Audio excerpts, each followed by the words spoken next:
For today's word study lesson, you will need to sign on to Schoology and find the assignment you see here.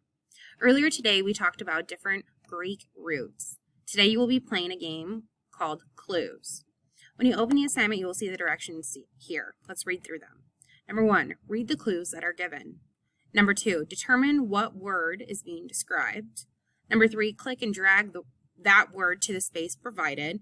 And number 4, once all spaces under word have been filled, click Submit Assignment. Not all words will be used. Let's take a look.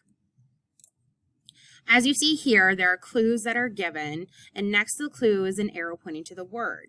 There are 2, 4, 6, 8 words that are listed here at the bottom. They are autograph, tricycle, telephone, photograph, bicycle, microphone, telescope, and speedometer. You will read through these clues and determine what word of these 8 are being described.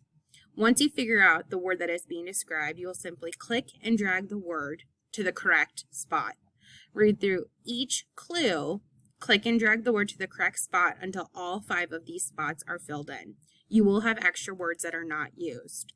Once these spots are all filled, make sure you click Submit Assignment to your teacher.